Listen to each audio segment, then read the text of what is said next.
The morning of April the 24th, 1945, Northern Italy. First Lieutenant Raymond Knight crouched in the cockpit of his P-47 Thunderbolt, staring across the runway at Tarquinia Airfield while mechanics made final checks on the massive radial engine. Through the Plexiglas canopy, he could see two other pilots climbing into their fighters, both younger men who trusted him completely, despite knowing what he was about to ask them to do. The mission briefing had been simple, almost brutally so. Intelligence reported 8 German aircraft sitting exposed on the tarmac at Ghedi Airdrome, 50 miles north. The Allies were pushing through the Po Valley in what would become the final offensive of the Italian campaign. And those enemy planes, if they got airborne, could slaughter American infantry advancing across open ground. Someone had to destroy them before dawn. Knight had volunteered before anyone else could speak. At 22 years old, with 82 combat missions behind him, Knight understood what military planners in their clean offices never quite grasped.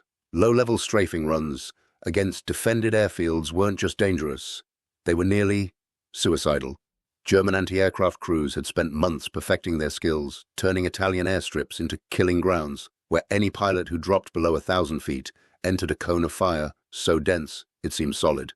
The Luftwaffe had lost air superiority over Italy, but their flak crews remained as lethal as any in the war.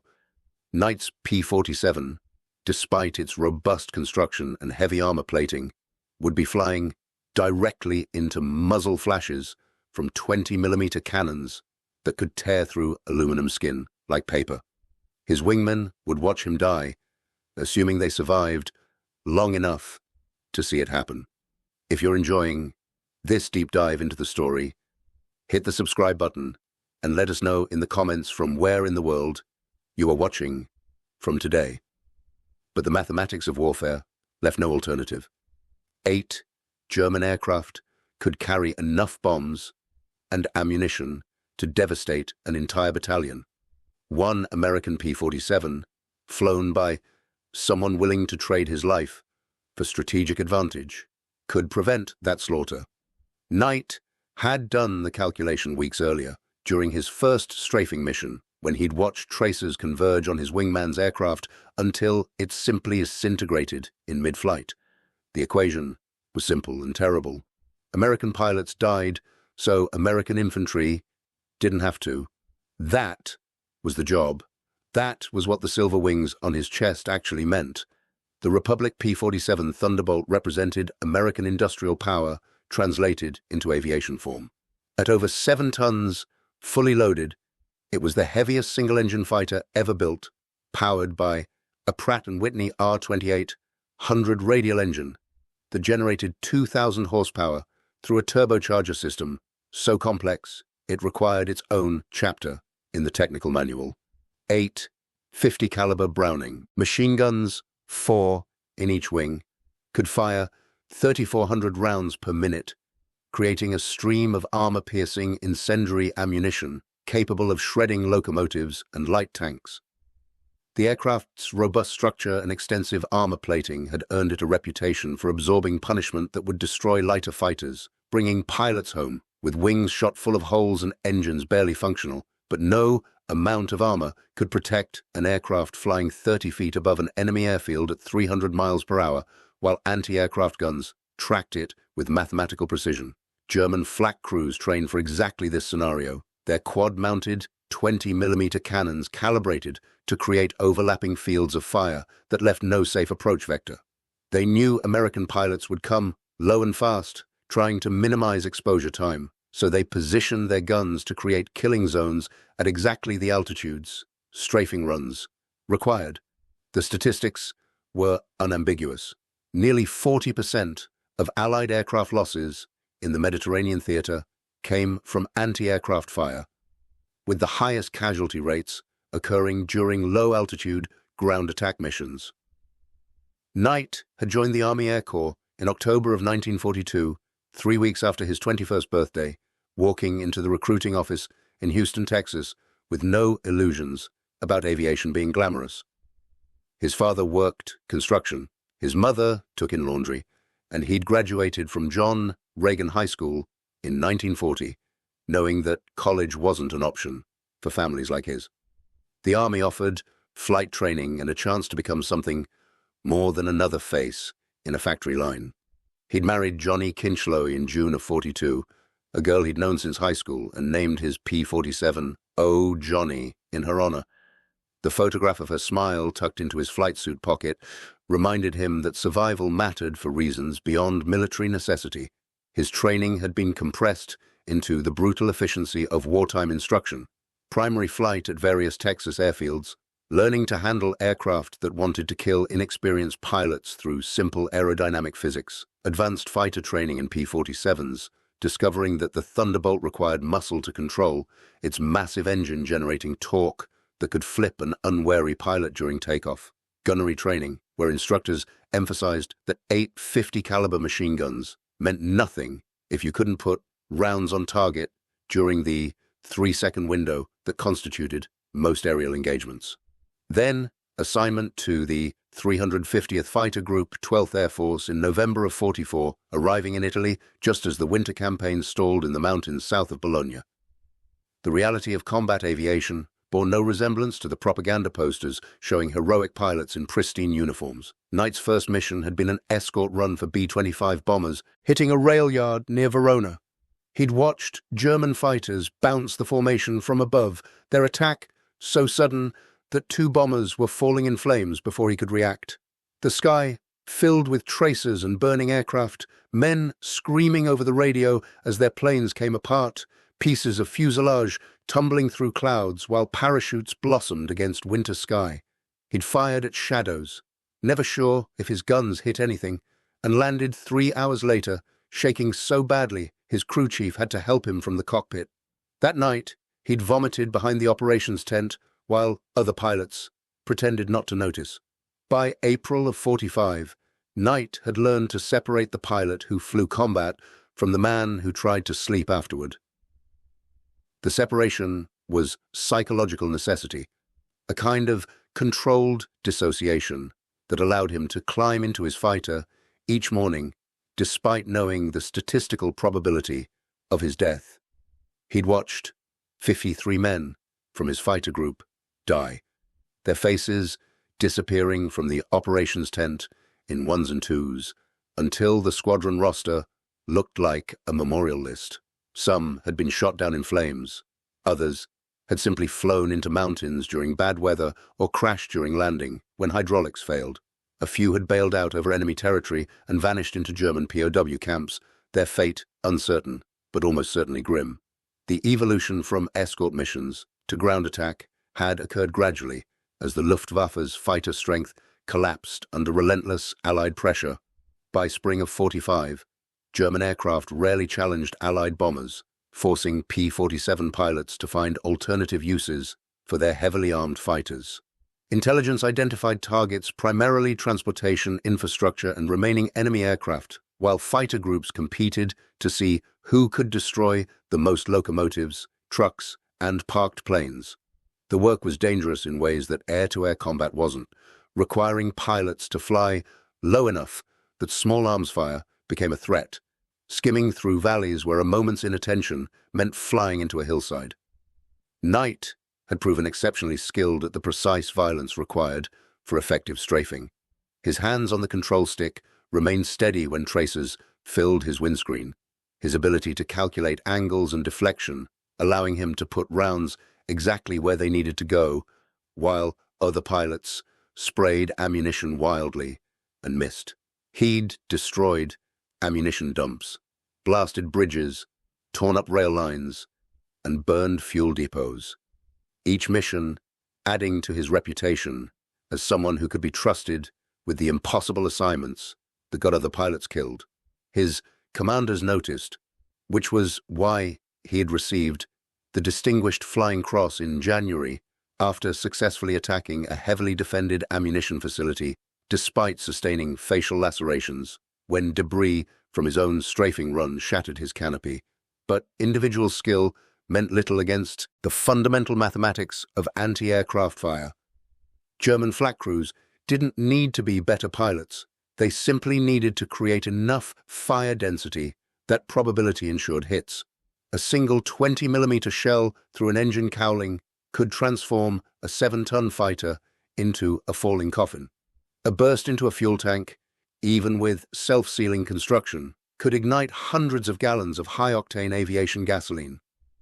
The P-47's armor protected the pilot from some angles, but did nothing against rounds coming from directly ahead or below, the exact vectors that ground fire would take during a strafing run. The intelligence briefing at 0500 hours had been delivered by a captain who'd never flown combat, reading from reconnaissance photographs while pilots studied the images with professional skepticism. Ghedi Airdrome sat in open farmland northeast of Brescia, its single runway oriented east-west with aircraft dispersals arranged along the northern edge. The photographs, taken at 15,000 feet by a reconnaissance Spitfire 2 days earlier, showed 8 aircraft clearly visible, despite German camouflage efforts. 4 appeared to be Messerschmitt Bf-109 fighters. The others might be FW-190s or Junkers Ju-88 bombers. The resolution wasn't sufficient for positive identification. What the photographs showed clearly was the ring of anti-aircraft positions surrounding the field, their distinctive quad-mount gun emplacements creating interlocking fields of fire that covered every approach. The captain had outlined the mission parameters with bureaucratic precision that ignored tactical reality. Knight would lead 2 other P-47s to the target at first light, approaching from the south to use the sunrise at their backs, theoretically blinding German gunners during the critical moments of the attack run. They would make a single high-speed pass, destroy as many aircraft as possible, then escape to the northwest before the flak crews could effectively track them. The mission was expected to last approximately 15 minutes from takeoff to landing, with enemy contact limited to perhaps 90 seconds of actual combat. Simple, clean, professional. Knight had listened without comment, noting the details the briefing officer either didn't understand or chose to ignore. Approaching from the south meant flying directly over known German positions in the Brescia area, alerting every anti-aircraft battery between the airfield and their base. Using the sunrise required perfect timing, and any delay would mean attacking in full daylight, when German gunners could track targets with maximum effectiveness. A single high-speed pass assumed the enemy wouldn't simply scatter their aircraft after the first attack, making follow-up strikes more difficult.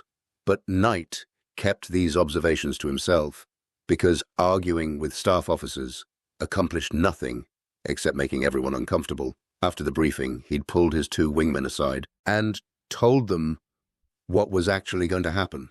They would approach at low altitude using terrain features for concealment, arriving at the target without giving German radar operators time to scramble additional defenses. He would make the initial reconnaissance pass alone, identifying aircraft positions and anti-aircraft emplacements, while his wingmen remained at altitude where they could escape if the mission went catastrophically wrong. Only after he'd located the targets would the other pilots join the attack, hitting dispersal areas he'd already reconnoitered. This violated every principle of formation flying and mutual support, but it gave his wingmen a chance of survival if German fire was as heavy as he expected. Both pilots had understood immediately what Knight was actually telling them.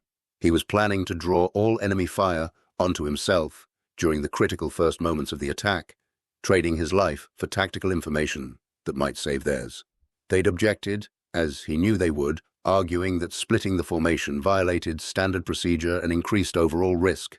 Knight had listened politely, then reminded them that he was the flight leader and his orders would be followed. The discussion ended there because military rank existed precisely for situations where democracy would get everyone killed. Now, sitting in his P-47 while the engine coughed to life with explosions of blue smoke from exhaust stacks, Knight performed the mental calculation he'd done before every combat mission. Johnny's photograph in his pocket, the letter he'd written last night in case he didn't come back, the simple arithmetic of acceptable loss. If he died destroying those 8 German aircraft, American infantry, advancing through the Po Valley, wouldn't face dive-bombing attacks from planes he could have eliminated. The exchange rate was favorable, 1 pilot for potentially dozens of soldiers. That was the job. That was what the war required from men who understood that survival was secondary. to mission completion. The control tower cleared him for takeoff at 06:15. Knight advanced the throttle smoothly, feeling the Thunderbolt's massive engine translate 2,000 horsepower into forward motion that pressed him back into his seat. The runway streaked beneath his wheels as airspeed climbed through 100 miles per hour, then 120, 140. At 160, he pulled back gently on the stick and the P-47 lifted free of Earth, climbing into dawn sky that was just beginning to lighten in the east. Behind him, his two wingmen followed at 30-second intervals, their aircraft visible as dark shapes against clouds painted pink by approaching sunrise. At 5,000 feet, Knight leveled off and turned north, his compass taking him directly toward Ghedi Airdrome and whatever waited there in the growing light. The flight north took 12 minutes, following valleys and ridgelines that kept the formation below German radar coverage. Knight flew with his canopy cracked open slightly, the frigid slipstream washing cockpit heat away, but providing better visibility during the critical moments that would follow. His right hand rested lightly on the control stick, while his left managed throttle and mixture, making constant small adjustments that kept the Thunderbolt's massive engine running smoothly. The roar of the R2800 radial filled his headset with mechanical thunder, a sound so familiar after 82 missions that silence would have seemed unnatural. Below, the Italian countryside revealed itself in patches of morning mist and dark agricultural fields.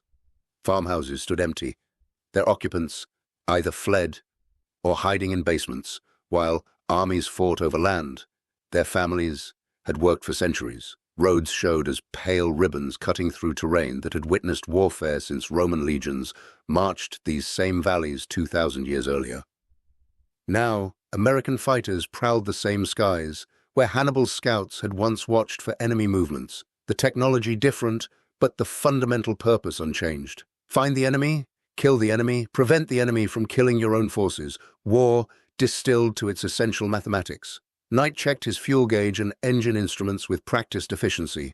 Oil pressure steady at 60 pounds per square inch, cylinder head temperature within normal range, despite the cold air flowing through cooling vents. Fuel consumption tracking exactly with flight manual specifications, giving him approximately 90 minutes of total flight time before reserves ran critical.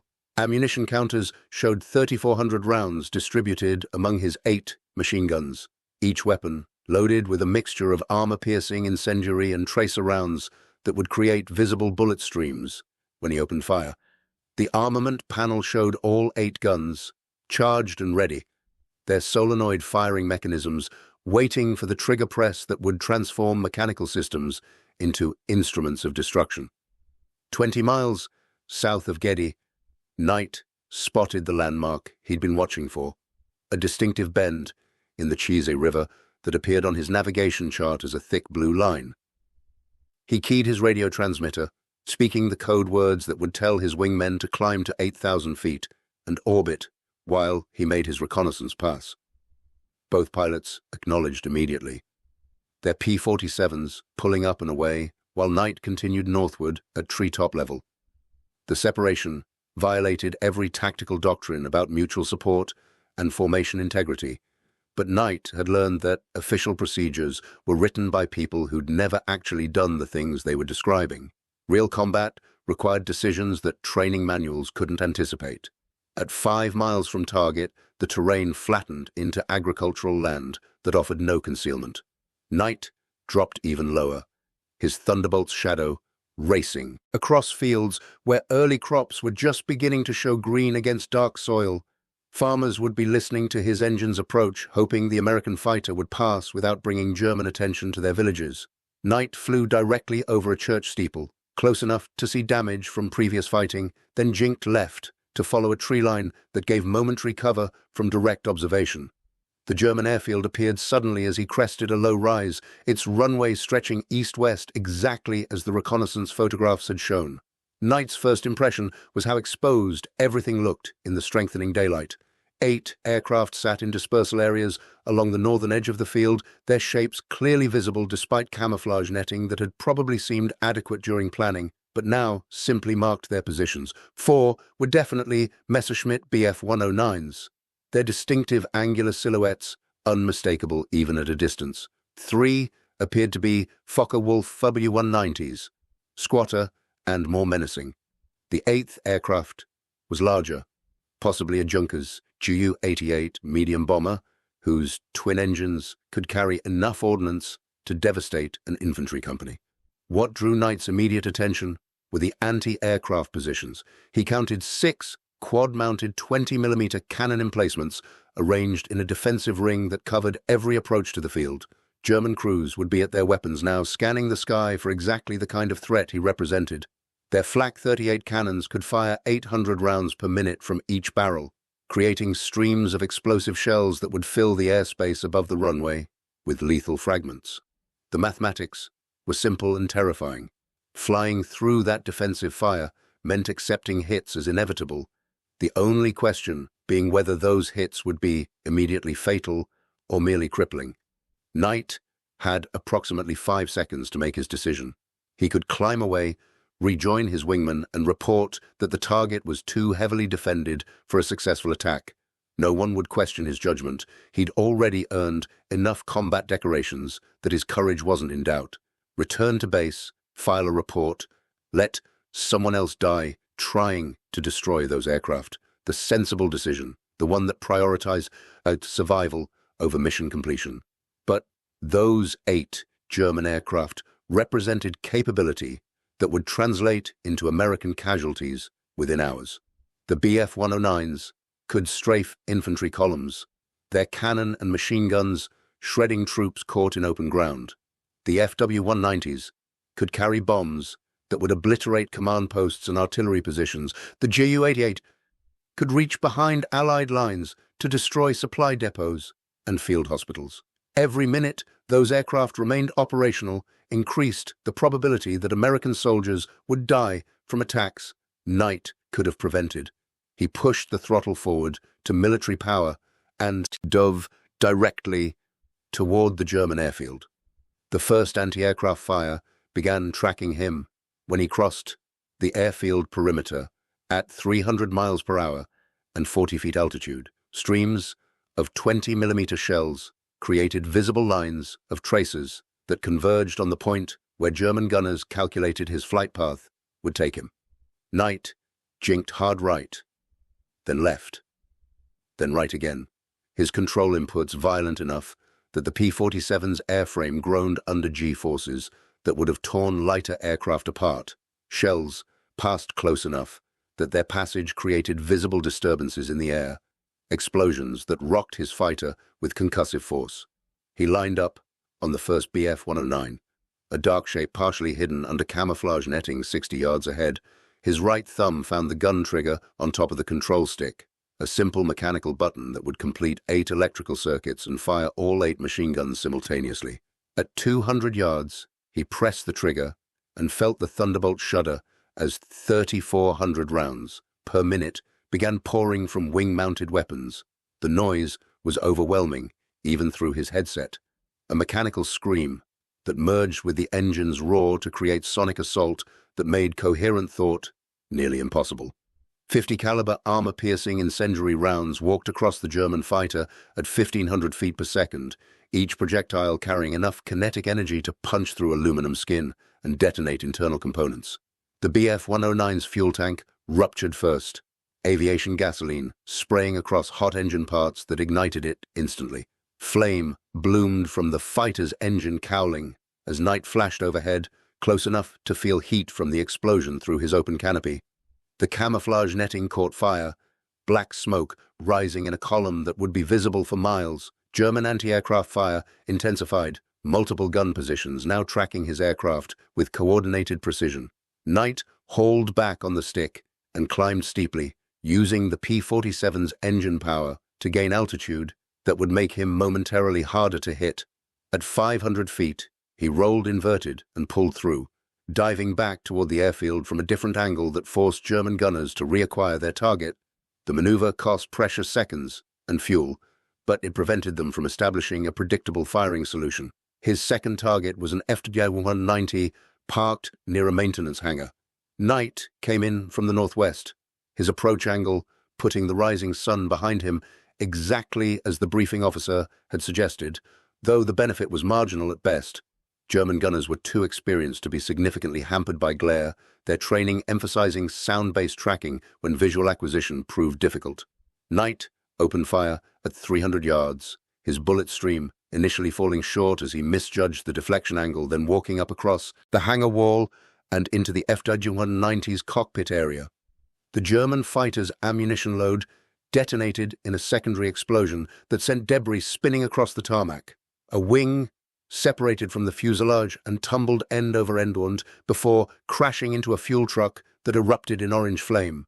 Knight flew through the fireball, feeling his P-47 buffet from heat expansion and blast effects that temporarily destabilized his flight controls. For 2 seconds, he fought to maintain level flight, while his vision filled with smoke and flame. Then he was through and banking hard left to avoid flying directly over a flak position that was tracking him with mechanical precision.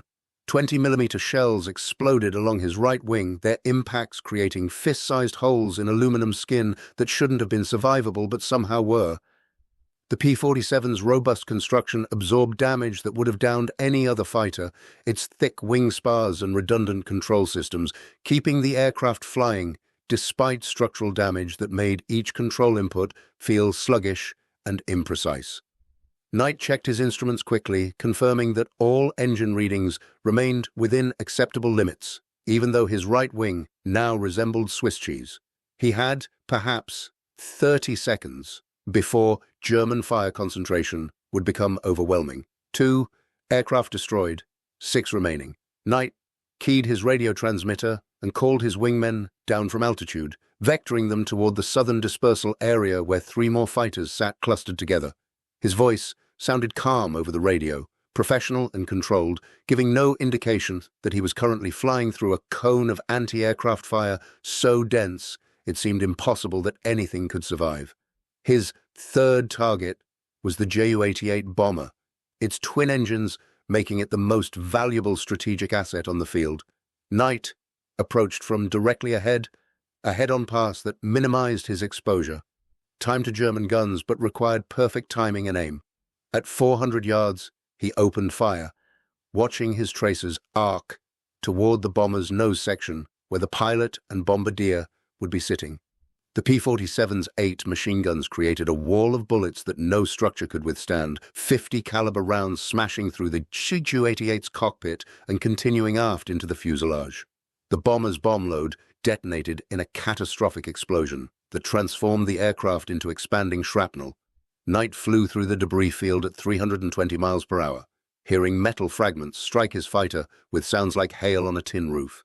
His windscreen starred with impacts, cracks spreading across plexiglass that suddenly made forward visibility fragmentary and uncertain. He could still see enough to fly, but targeting would now require compensating for the distorted view through damaged glass.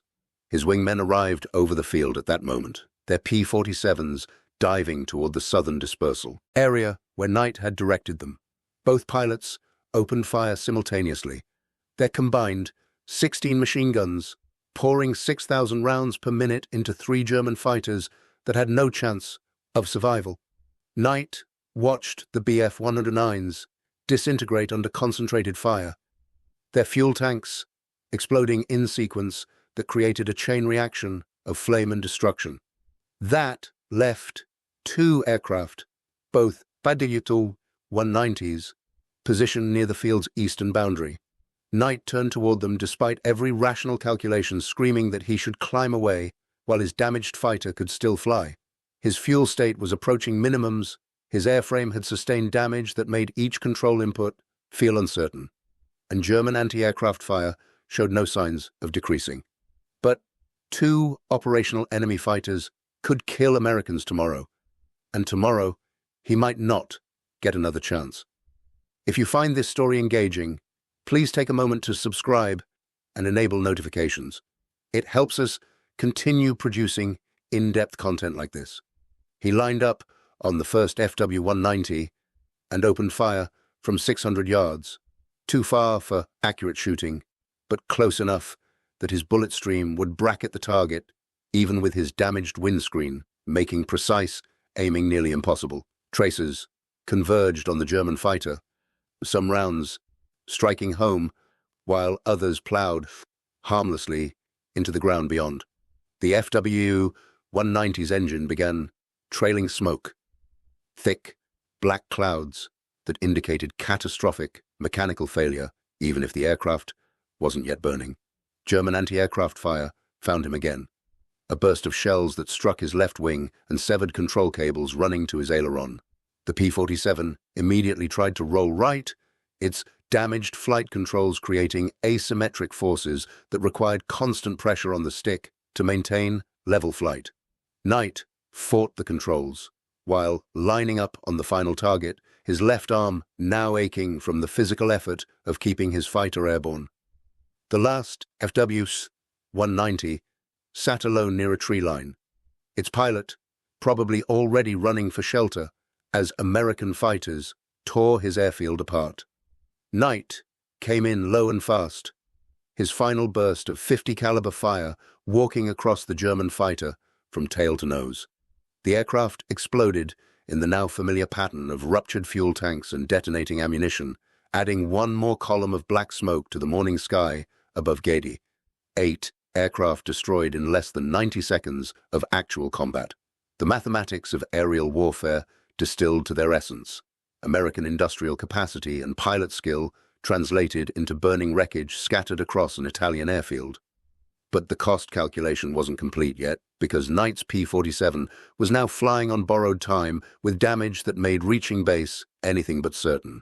He climbed slowly to 2,000 feet and turned southwest toward home, his wingmen forming up on either side to escort their flight leader back to Tarquinia.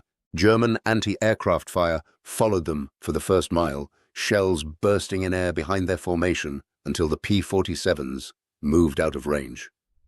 Knight checked his instruments again and confirmed what he already suspected. His fuel consumption had increased significantly, probably due to damage somewhere in his fuel system that was allowing aviation gasoline to leak from ruptured tanks or severed lines. The flight back took 18 minutes that felt like hours.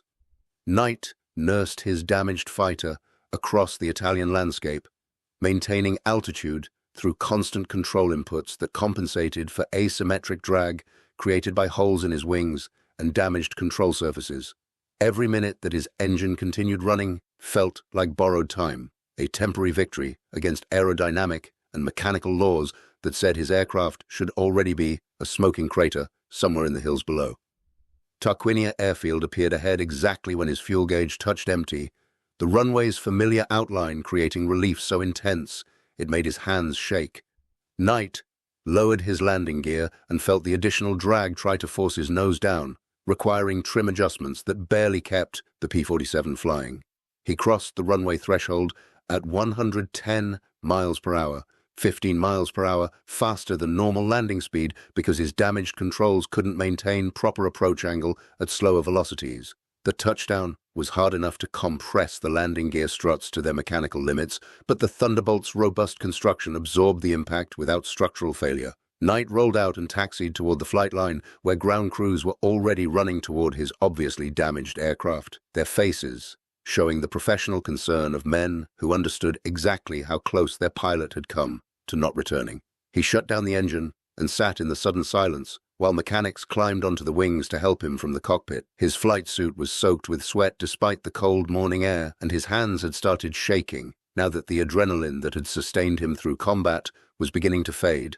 Someone handed him a canteen of water, while others examined the damage to his P-47, counting holes and assessing whether the aircraft could be repaired or would need to be struck from infantry. The intelligence debriefing lasted 40 minutes, Knight describing the mission in clinical detail, while officers took notes and asked questions that revealed how little they understood about what actually happened during combat. He confirmed 8 aircraft destroyed, his wingmen adding their observations to create a composite picture of the attack that would eventually reach higher headquarters. The officers seemed pleased, as though Knight had accomplished something noteworthy, rather than simply doing exactly what was necessary to prevent American casualties. What they didn't understand, what Knight couldn't adequately explain, was that he'd already decided to fly the same mission again tomorrow, because reconnaissance would show more German aircraft at other airfields, and those aircraft would threaten Allied forces unless someone destroyed them. The mathematics hadn't changed. American pilots died, so American infantry didn't have to. That was the job. But first, he needed to write another letter to Johnny, updating the one he'd written last night because today's letter was now obsolete. Tomorrow might require a new one too, and the day after that another, each letter a hedge against the probability that eventually his luck would run out and she'd need something to read that explained why he'd made the choices that got him killed. Knight walked to his quarters and found fresh paper in his footlocker, sitting down at a rickety desk while morning light streamed through a window that overlooked the flight line. Outside, mechanics were already working on his P-47, replacing damaged components and patching holes so the fighter would be ready for tomorrow's mission. The work would take most of the day and all night, skilled hands performing miracles of improvisation that would transform a wreck into an operational aircraft. He picked up his pen and began writing, choosing words carefully because letters home required a different kind of precision than mission reports. Johnny deserved honesty about what he was doing, but not so much detail that she'd understand the statistical improbability of his continued survival.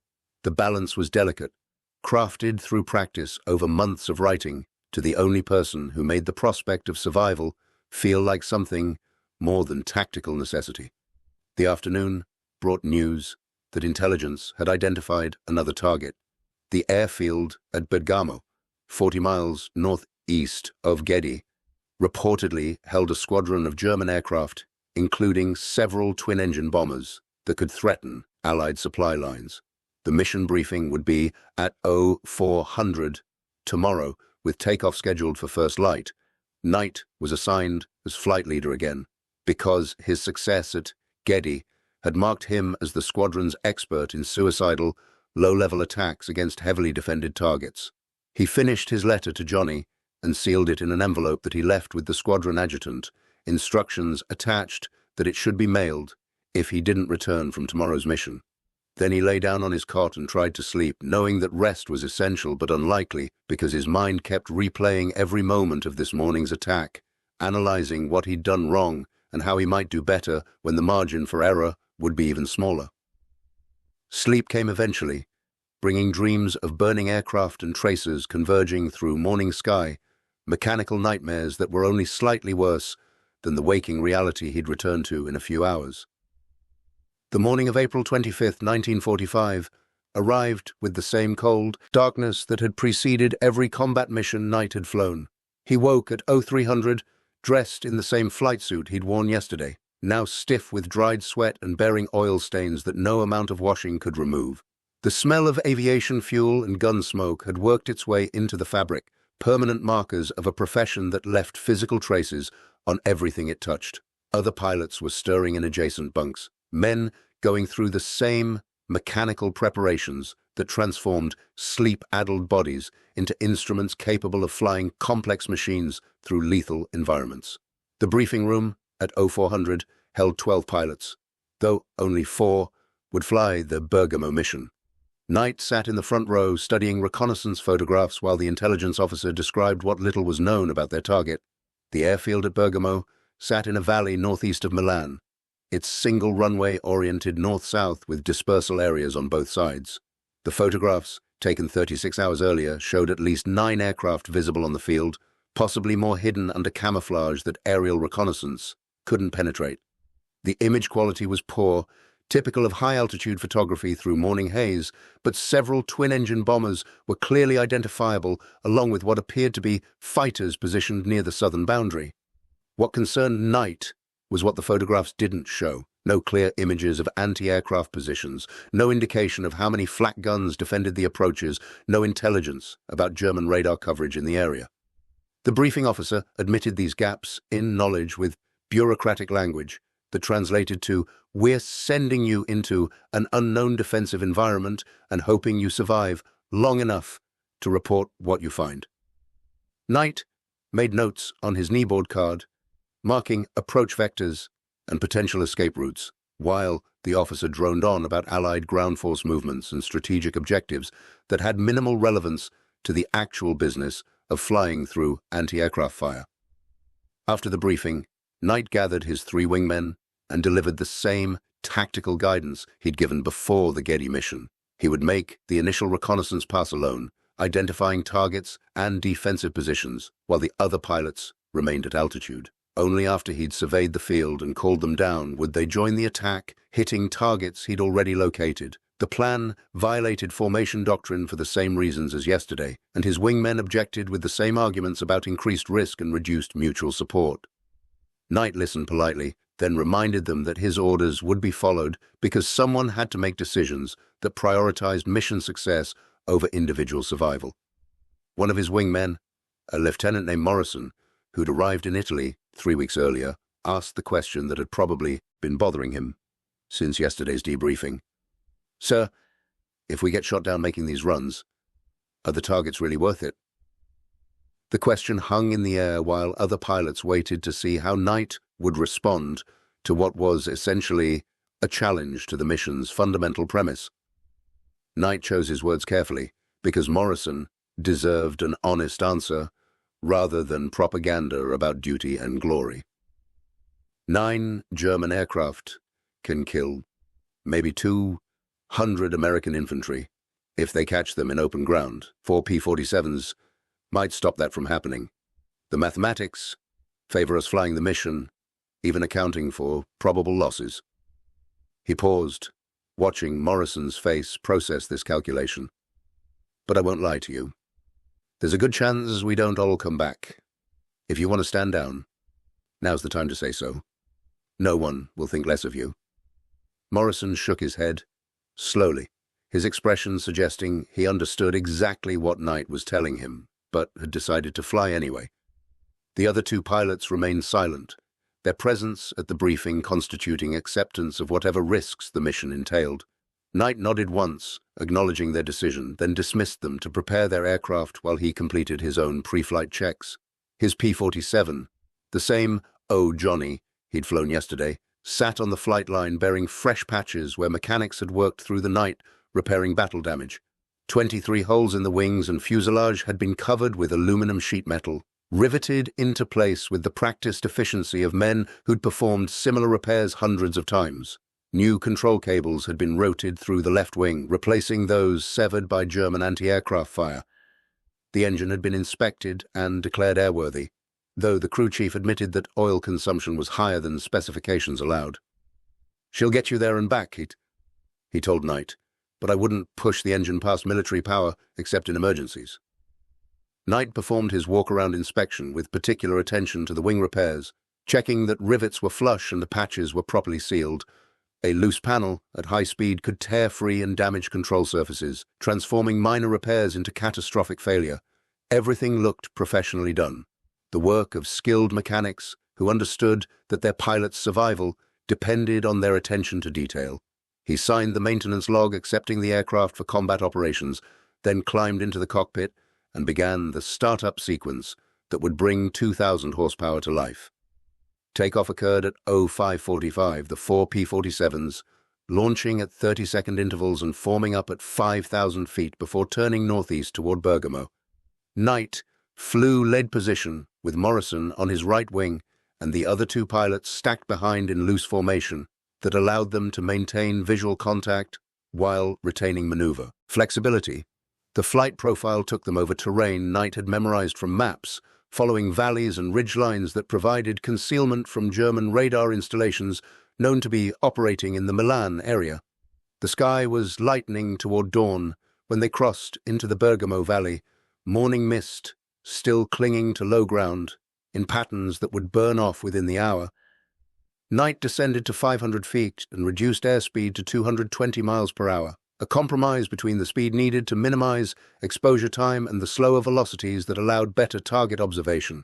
His wingmen climbed to 8,000 feet as briefed, their aircraft becoming small dots against cloud cover that was beginning to break up as the sun rose.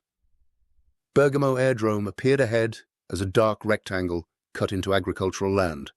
Its runway clearly visible despite camouflage efforts that might have seemed adequate during planning, but were obviously insufficient against anyone actually looking for an airfield. Knight counted aircraft positions as he approached, noting 9 visible targets, with possibly more hidden under trees along the western boundary. 3 were definitely twin-engine bombers, their distinctive silhouettes marking them as Junkers Ju-88s that could carry enough ordnance to devastate supply columns or artillery positions. 6 appeared to be fighters, a mixture of Messerschmitt Bf-109s and Focke-Wulf FW-190s that represented significant combat capability if they managed to get airborne. The anti-aircraft defenses revealed themselves as Knight crossed the airfield perimeter. He counted at least 8 gun positions, more than had defended Ghedi, their quad-mounted 20mm cannons already tracking his approach with the practiced coordination of experienced crews. German gunners had learned from yesterday's attack, repositioning their weapons to cover low-altitude approaches more effectively. The defensive layout created overlapping fields of fire that eliminated safe attack vectors, forcing any pilot who wanted to hit parked aircraft to fly directly through concentrated anti-aircraft fire. Knight had perhaps 3 seconds to make his decision. The rational choice was obvious. The target was too heavily defended, the risk too high, the probability of survival too low. Climb away, rejoin formation, report that the mission was tactically infeasible given current defensive arrangements. Return to base, file a report, recommend that bombers hit the target from altitude where anti-aircraft fire was less effective, the sensible decision that would keep him alive to fly another mission tomorrow. But those 9 aircraft represented combat capability that would translate into American casualties within hours. The twin-engine bombers could reach far behind Allied lines, destroying bridges and supply dumps that infantry depended on for ammunition and food.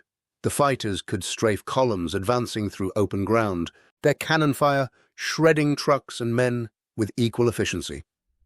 Every minute those aircraft remained operational increased the statistical probability that American soldiers would die from attacks Knight could have prevented, but chose not to because the personal risk seemed too high. He pushed his throttle to military power and dove toward the nearest Ju-88. Anti-aircraft fire began immediately, multiple gun positions opening up simultaneously in a coordinated barrage that filled the air above the runway with explosive shells. Knight jinked hard, throwing his P-47 into violent evasive maneuvers that made accurate gunnery nearly impossible, but also prevented him from establishing a stable firing platform.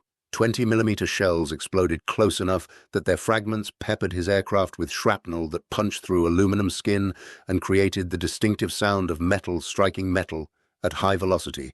He lined up on the first bomber and opened fire at 400 yards, his 8 machine guns, creating a stream of 50-caliber armor-piercing incendiary rounds that walked across the Ju-88's right wing and into its fuselage.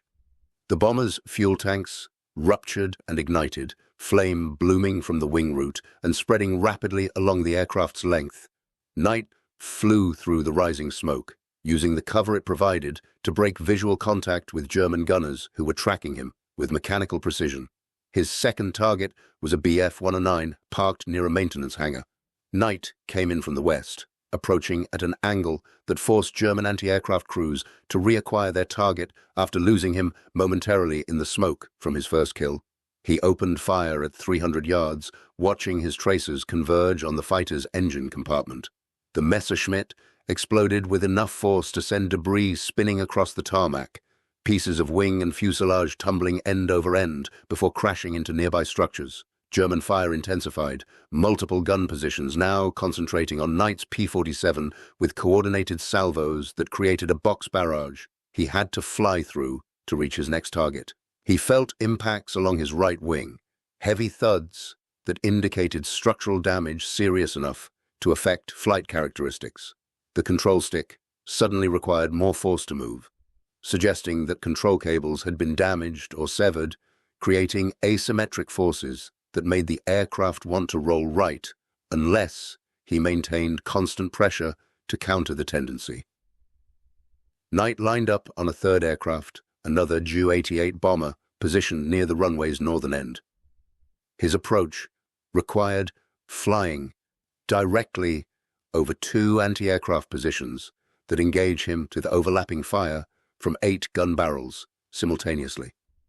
The volume of fire was so dense that evasion became statistically impossible.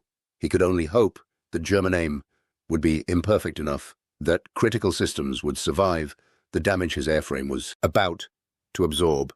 He opened fire at 500 yards, too far for optimal accuracy, but close enough that his bullet stream would bracket the target even if individual rounds missed. 50 caliber tracers walked across the ground, tearing up tarmac before climbing into the Ju-88's nose section. The bomber's cockpit disintegrated under concentrated fire, plexiglass and aluminum shredding as armor-piercing rounds punched through structures designed to withstand small arms fire, but completely inadequate against 8 heavy machine guns firing simultaneously. The Ju-88's bomb load detonated in a secondary explosion that transformed the aircraft into expanding fragments. Knight flew directly through the debris field because climbing over it would have meant exposing his fighter's vulnerable belly to anti-aircraft fire from below. Metal fragments struck his windscreen with enough force to create starring cracks across plexiglass that had already been damaged during yesterday's mission. His forward visibility degraded to the point where he was essentially flying through frosted glass, able to see shapes and movement but unable to distinguish details necessary for precise targeting. He keyed his radio and called his wingmen down from altitude, vectoring them toward the eastern dispersal area where he'd seen fighters clustered together. His voice remained professional, despite the fact that he was currently flying a damaged aircraft through anti-aircraft fire, while unable to see clearly through his shattered windscreen. Training and practice had automated the communication protocols, allowing him to transmit tactical information while his conscious mind focused on the immediate problem of staying airborne. Morrison and the other 2 pilots arrived over the target within seconds, their P-47s diving toward the fighters Knight had identified. All 3 pilots opened fire simultaneously, 24 machine guns pouring over 8,000 rounds per minute into German aircraft that had no chance of survival against such concentrated firepower. Knight watched through his damaged windscreen as Bf-109s and FW-190s exploded in sequence, their fuel tanks rupturing and ammunition detonating in a chain reaction of destruction. That left 3 aircraft, all fighters positioned near the airfield's western boundary where camouflage netting made them difficult to identify clearly. Knight turned toward them, despite every rational calculation, screaming that he should climb away, while his severely damaged fighter could still maintain altitude. His fuel state was approaching critical minimums. His airframe had sustained damage that made each control input feel uncertain and wrong, and German anti-aircraft fire showed no signs of decreasing in intensity or accuracy. But 3 operational enemy fighters could kill Americans tomorrow, and tomorrow he might not get another chance. The mathematics hadn't changed. American pilots died, so American infantry didn't have to. That was the job. That was what the silver wings on his chest actually meant. That was the only calculation that mattered when making decisions about acceptable risk. He lined up on the first fighter and opened fire from 700 yards, compensating for his degraded visibility by aiming at the general area where the target should be, rather than trying for precision he could no longer achieve. His tracers converged on a shape that might have been an F-190, some rounds clearly striking home while others vanished into terrain beyond. The fighter began trailing smoke, thick black clouds that indicated serious mechanical damage, even if the aircraft wasn't yet fully destroyed. German anti-aircraft fire found him, again with devastating accuracy. A burst of 20mm shells walked up his left wing, each impact creating explosions that severed control cables and ruptured fuel lines. His P-47 immediately began rolling right, asymmetric damage creating forces that overwhelmed his ability to maintain level flight through stick pressure alone. Knight fought the controls desperately, using rudder and elevator trim to partially compensate for the loss of aileron authority. But the aircraft was now flying with marginal controllability that could degrade into total loss of control at any moment. He fired at the second fighter, despite knowing his damaged aircraft made accurate gunnery nearly impossible. Some of his rounds struck the target, others plowed harmlessly into the ground. The imprecision, frustrating but unavoidable, given his current situation. The German fighter erupted in flames, that confirmed at least partial destruction, though whether it was completely destroyed or merely damaged was impossible to determine through his shattered windscreen. The third fighter sat alone near a tree line, already abandoned by its pilot who'd probably fled for shelter when American fighters appeared overhead. Knight's final burst of machine gun fire walked across the FW-190 from tail to nose, 50 caliber rounds punching through thin aluminum skin and detonating internal components with methodical efficiency.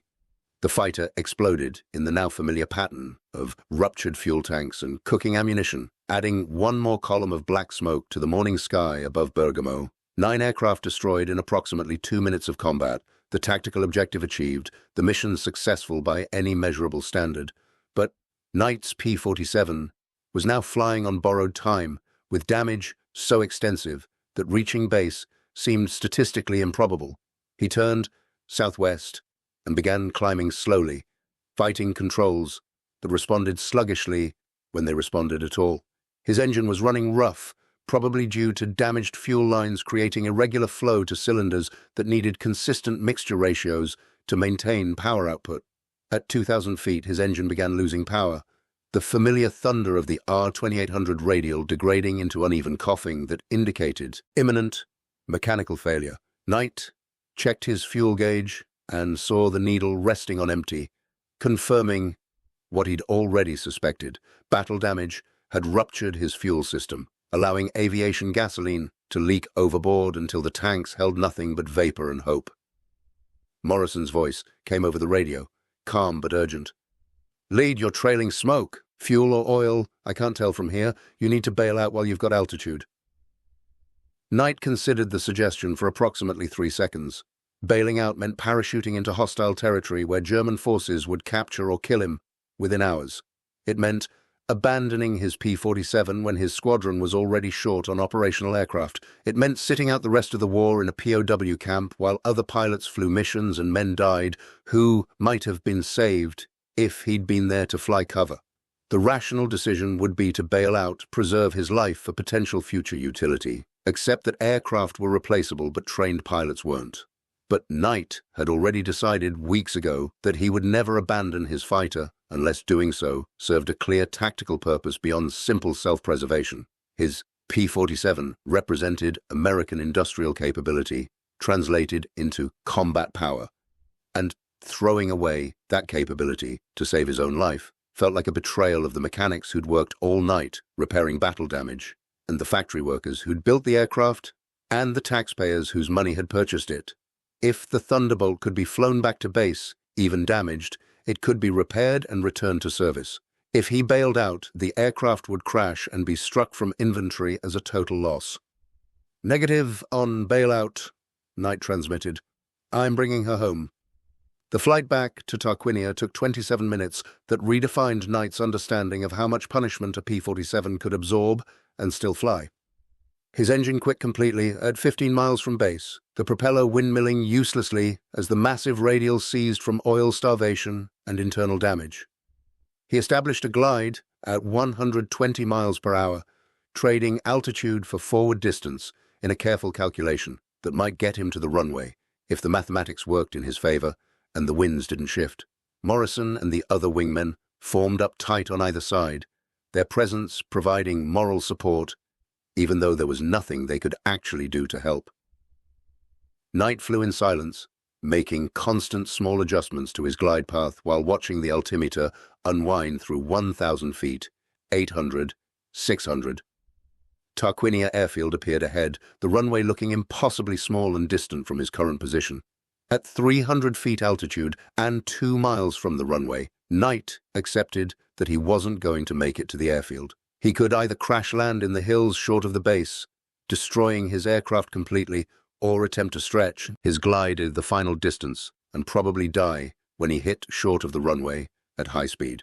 The decision required weighing his own survival against the value of recovering his P-47 for potential repair, a calculation he'd made dozens of times in theoretical discussions, but never while actually flying a dying aircraft toward Earth at terminal velocity.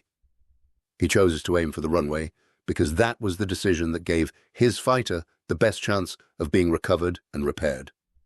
At 100 feet altitude and a quarter mile from the runway threshold, Knight realized he'd miscalculated. He was going to hit short, probably by 50 yards, landing in rough terrain that would tear his landing gear off and very likely kill him when the fuselage broke apart on impact. His P-47 struck the ground 200 yards short of the runway at 90 miles per hour, the landing gear collapsing instantly as the aircraft plowed through a drainage ditch and up onto flat ground. The fuselage remained intact through the initial impact, the Thunderbolt's robust construction absorbing forces that would have disintegrated lighter fighters. Knight was thrown forward against his harness, straps hard enough that the shoulder restraints cut deep bruises into his flesh, but the belts held and kept him from being smashed against the instrument panel. The P-47 slid across rough ground for another 100 yards before grinding to a halt in a cloud of dust and the shriek of metal scraping across rock. Knight sat in sudden silence, his hands still gripping the control stick despite the fact that the aircraft was no longer flying. Fuel was leaking from ruptured tanks, creating a spreading pool of high-octane aviation gasoline that could ignite from a single spark and transform his cockpit into a crematorium. He released his harness and tried to stand, discovering that his legs wouldn't support his weight. Pain radiated from his left side where impact forces had probably broken ribs, but adrenaline was still providing enough chemical suppression that he could move despite the injury. Knight pulled himself from the cockpit using upper body strength alone, tumbling to the ground beside his fighter just as fire crews arrived with foam dispensers to suppress the fuel leak before it could ignite.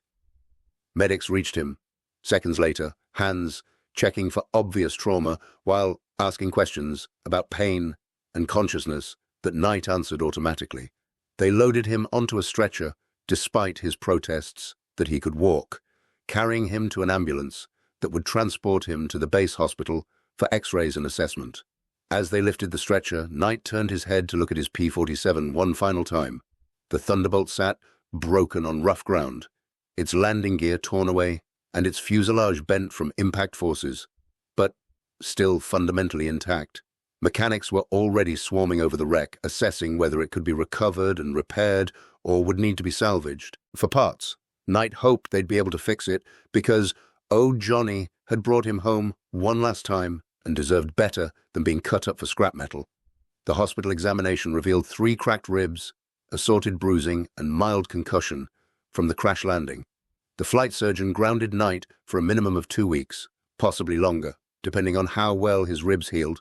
Knight argued that he could fly combat missions despite the injury, that pain was manageable and wouldn't affect his ability to control an aircraft, but the surgeon remained unmoved by arguments he'd heard hundreds of times from pilots who believed they were individually essential to the war effort. Word of the Bergamo mission reached higher headquarters within hours. 9 aircraft destroyed over 2 days, 24 total, counting the Ghedi raid, represented significant degradation of German air capability in northern Italy. The strategic impact would be felt immediately as Allied ground forces advanced through the Po Valley without facing the dive-bombing attacks that had slowed previous offensives. Knight's commanding officer submitted a recommendation for the Medal of Honor, citing conspicuous gallantry and repeated voluntary exposure to hostile fire during missions that had destroyed critical enemy assets. The decoration paperwork worked its way through bureaucratic channels, while Knight recovered in the hospital, writing letters to Johnny that tried to explain what had happened, without dwelling on how close he'd come to dying. He described the missions in abstract terms, focusing on tactical details rather than the visceral reality of flying through anti-aircraft fire while his aircraft came apart around him. The letters were exercises in selective truth-telling, honest about facts, but carefully avoiding emotional content that might reveal how profoundly the experience had affected him. On April 29th, 5 days after the Bergamo mission, Germany's forces in Italy surrendered unconditionally. The war that had consumed Knight's life for 6 months ended not with dramatic finality, but with bureaucratic announcements and orders to cease offensive operations. Enemy aircraft that Knight might have been tasked to destroy sat abandoned on airfields as German pilots walked away from fighters they would never fly again. The mathematics of acceptable loss became suddenly irrelevant when there were no more targets to justify the risk. Knight learned of Germany's final surrender on May 8th while still recovering from his injuries. The European war was over, the mission accomplished, the threat eliminated. He'd survived 82 combat missions and 2 crash landings, beating statistical odds that predicted his death multiple times over. The knowledge should have brought relief or satisfaction, but instead, Knight felt only hollow exhaustion that came from understanding exactly what survival had cost. The Medal of Honor was awarded posthumously in September of 1945, presented to Knight's widow at a ceremony in Houston, Texas.